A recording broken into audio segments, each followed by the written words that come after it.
thought you were out of town. Well, thank you all very much, and it's a pleasure to welcome you all to the White House.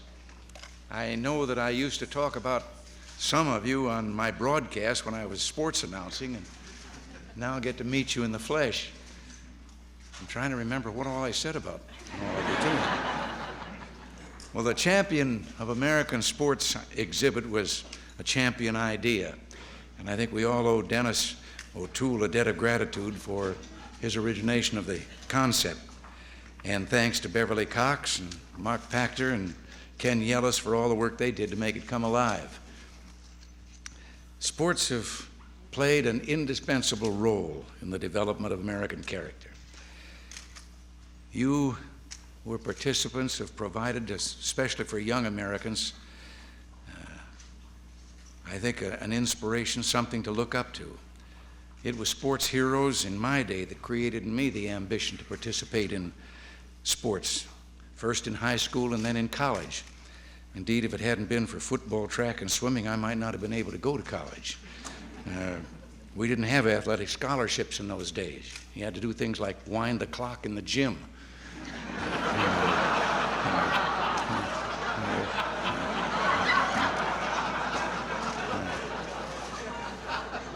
But I loved it when it was plain and simple and honorable. I maybe shouldn't admit this, but I went to a very small school in the Midwest. And my senior year, it was the conference that this school was in had a rule that which you could employ someone as an athletic instructor and still leave them eligible to play. And my senior year, on the starting 11, there were 7 physical ed instructors, and I was the swimming coach. But you know, for 8 years, I will also confess, though, that I didn't know very much about grades like A's and B's scholastically. The eligibility requirement was a C average, and that became my top goal. I know there's some in the room. I can't, there's a little nostalgia beginning to creep in here, as you can see. And George here must be champing because his was baseball. I couldn't play baseball because I couldn't see good enough.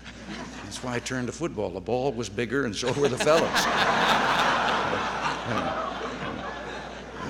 Speaking of that, there was one that I know there are some people, if I read the guest list correctly, there's some people here who know this particular fellow. I found myself in football. I was a guard, right guard.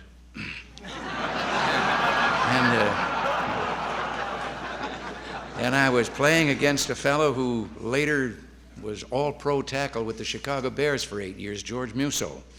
And as you will recall, in those days, you played both offense and defense, so for 60 minutes, I was opposite him. He outweighed me 100 pounds. And it was a busy time. I couldn't go under him. I wouldn't do that. And I certainly couldn't go over him. I tried going around him once and ran into one of our men coming around him from the other side. Like to killed me.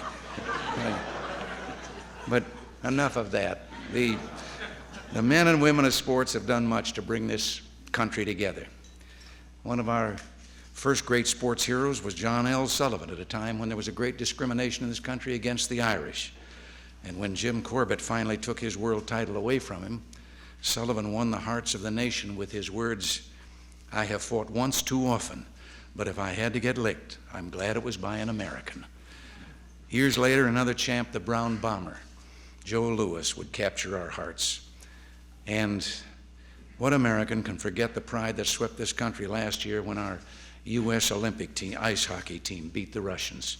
The image of those boys after the victory on the ice with their country's flag in their hand, I think, is a national treasure. We owe something else, seriously, to the world of sports. When I was broadcasting Major League Baseball, there was a rule barring some Americans from playing in organized baseball. And I'm proud that I was one of those in the sports reporting fraternity who continually editorialized against that rule that baseball was for Caucasian gentlemen only. And finally, thanks to Branch Rickey and Jackie Robinson, baseball became truly the American sport. And I'm sure many people have forgotten any feelings of prejudice they might have had as they've cheered black athletes who were bringing home victory for their favorite team. Those players have made baseball better, they've made America better, and so have the great black athletes in all the other major sports. If there was ever a golden age of sports, this is it. More people are attending sporting events than ever before, and there are a wider variety of sports events today. And just as important, there are more people involving themselves directly in sports. We can be proud of our country's sports tradition. And as spokesman of all our citizens, I want to thank all of you, the sports men and women this afternoon, for adding a bit of joy and inspiration to our lives with the achievements that you've made. So welcome here to your house, which you're letting me live in for a while. God bless all of you. Thank you.